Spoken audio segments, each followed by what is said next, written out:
All right, if you got one of these EcoBoost 3.5s and you're experiencing a condition where you have a lack of eco boosting occurring and possibly a check engine light illuminated, store code P0087 or a P053F, then I got a video for you. You're watching the Car Doctor channel.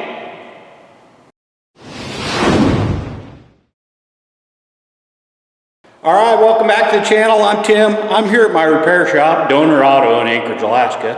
And hopefully this tip will be helpful if you got one of these EcoBoost 3.5s. This one's a 2012 in this F-150. And if you're experiencing a code P0087 or P053 Foxtrot, and it may be accompanied with a symptom of delayed starting, kind of excessive cranking before it starts, and lack of power under a load, then this video should be helpful. Basically, I'm not going to go through a ton of diagnostics in this video, but I will let you know I've diagnosed that the high pressure injector pump is at fault in this case. Basically, in these scenarios where you've got those codes and this symptom, you're going to want to check the pressure from the fuel tank pump. There's actually two on this vehicle, one mounted in the tank, and the high pressure injection pump is mounted on the left valve cover near the firewall side.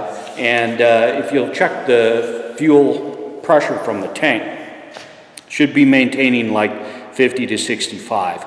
It is a variable pressure pump. There's some more diagnostic work you'll need to do if you don't maintain proper pressure under a load from the tank. Then we got to check the voltage as long as it maintains near battery voltage and the pressure continues to be low from the in-tank pump. That's probably a bad pump in the tank. We maintain appropriate pressure, but obviously the pressure then value on our scan tool for the high pressure side was low, and that is kind of our diagnosis at this point. It's a super common problem, so it's not the first time we've seen it.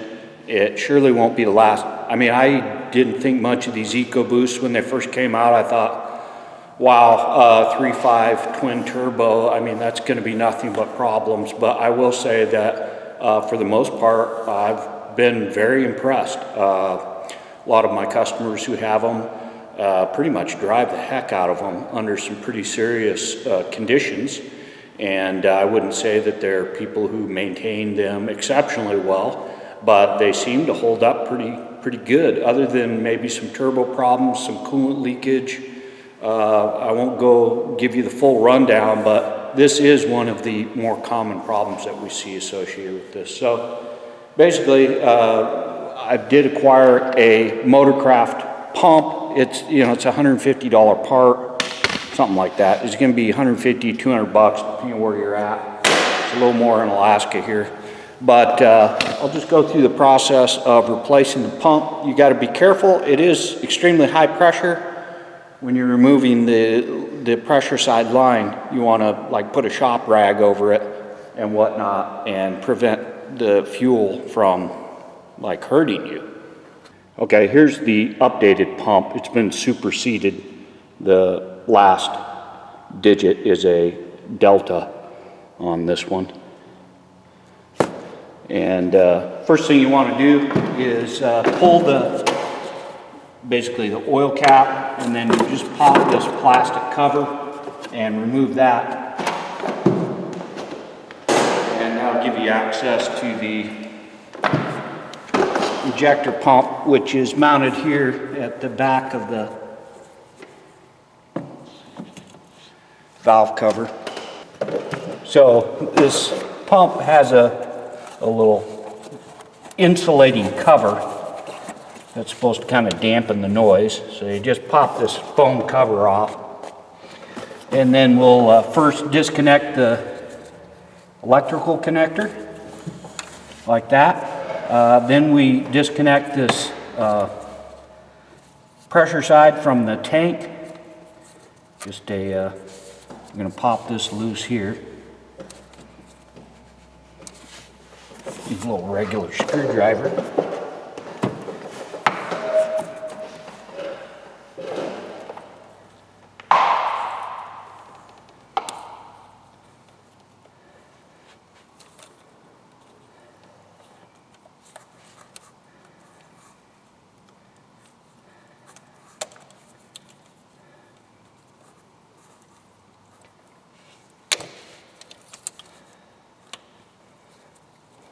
Be careful, don't break your plastic connector. Do like that. This is the low pressure side from the tank.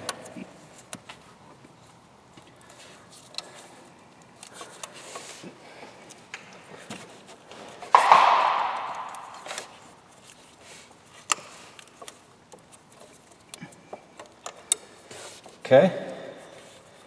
Now we just need to loosen this high pressure side.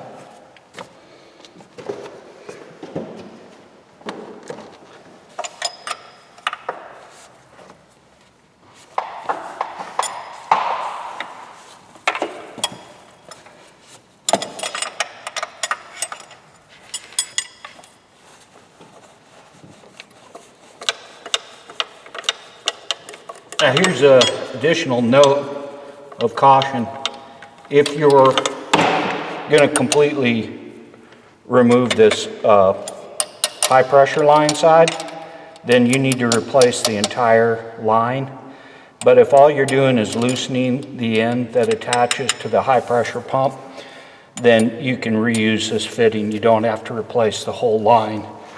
But keep that in mind if you happen to be servicing the rail for some reason. You'll need to replace the whole deal. Okay, now what you need to do is evenly remove the two mounting bolts, like one rotation at a time, 360 degrees.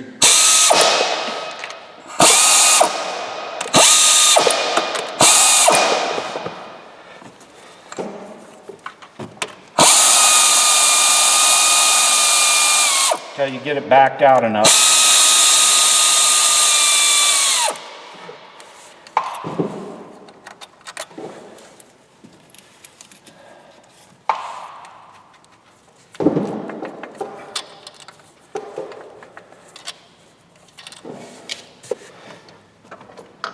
And we should be able to pull this line out of the way a little bit and pop your pump out. Oops, you do not want gas in there. Dang it.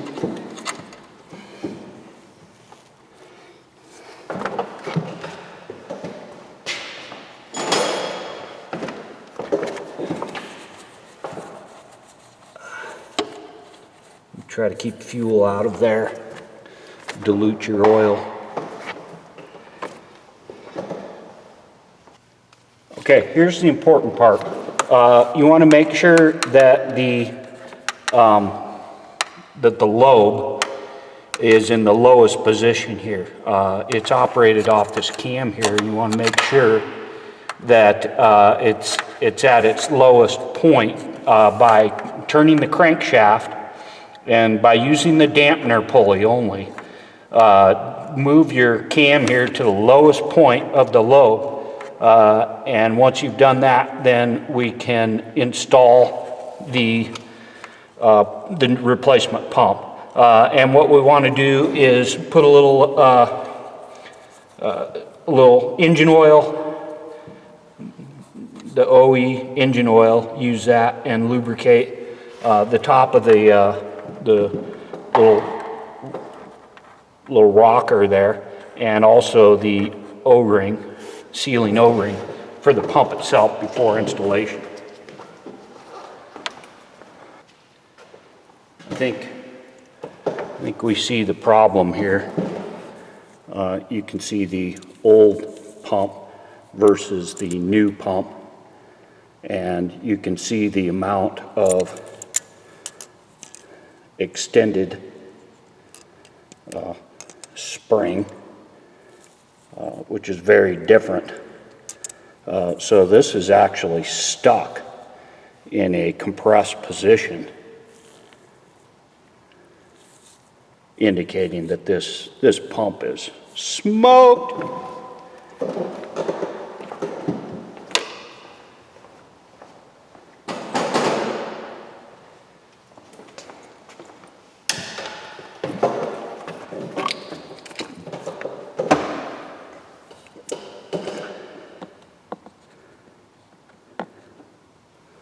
A little bit of oil there.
You want to definitely torque it down evenly, just like it was removed. Okay, we torque the two mounting bolts in two stages. First is 177 inch-pounds, which I've exceeded already. Let me back them off a little.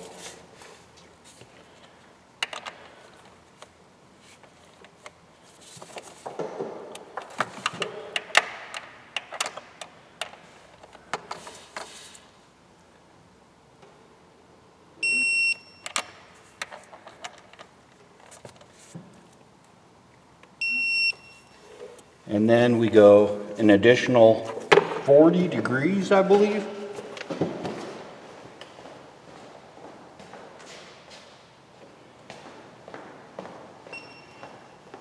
Sorry, that was 45 degrees. I'm just going to set my torque angle .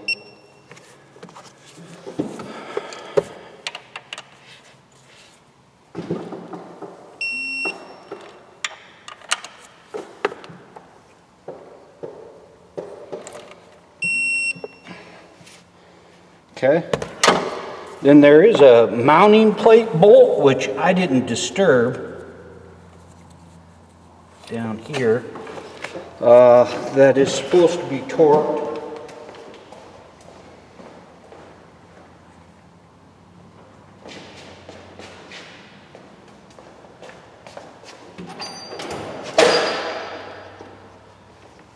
And the mounting plate bolt is 89 inch-pounds.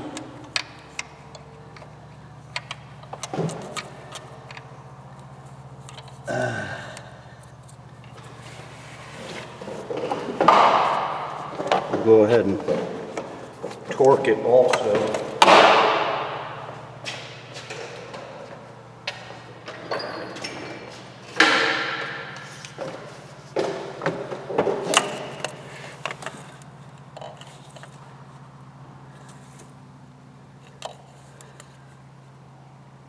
Looks like it torques.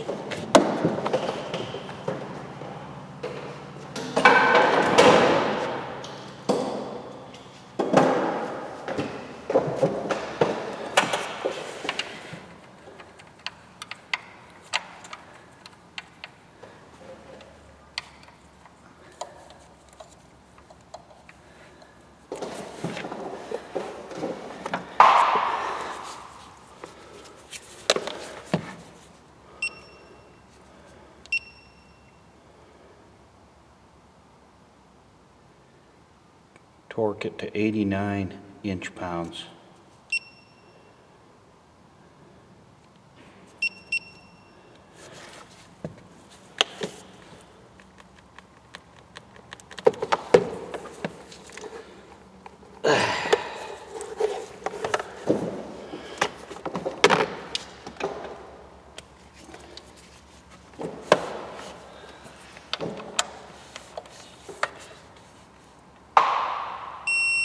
There we go.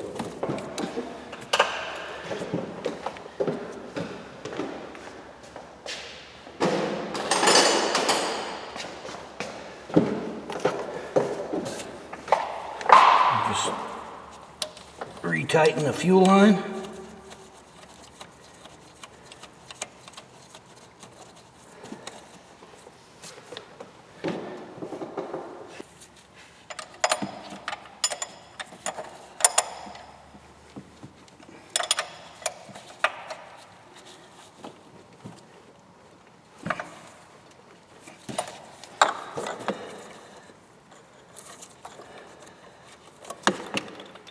Reconnect the quick connect.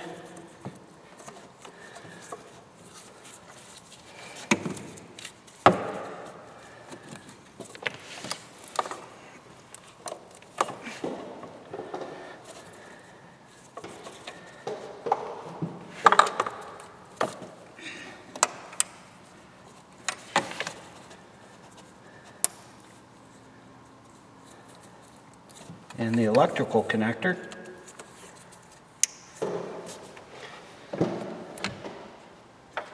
And before I put the cover on it, we'll secure the oil cap and start it and make sure we don't have any fuel leakage. Okay, we'll go ahead and start it up.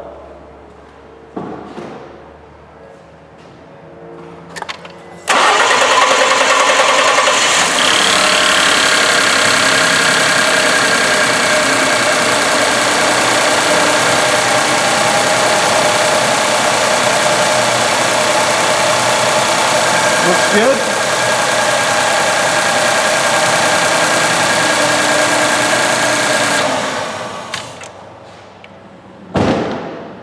And you could hear the delayed cranking there. That, of course, was due to there being air in the system, but that basically sounded about like it sounded before.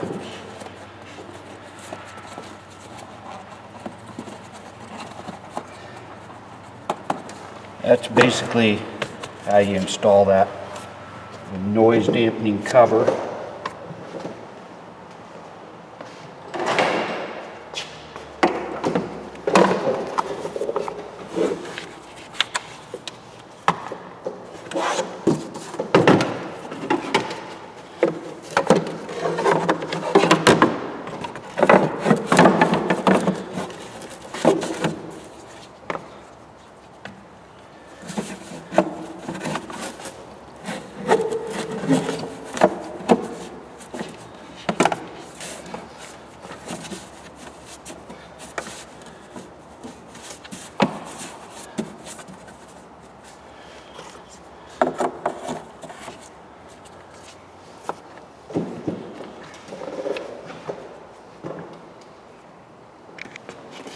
Okay, we'll go ahead and clear the codes here.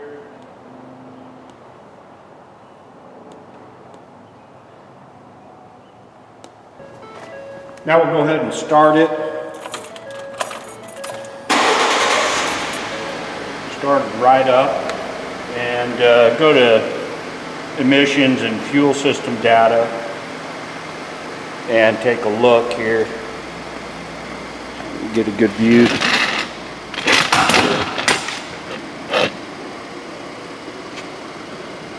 Where are we at here?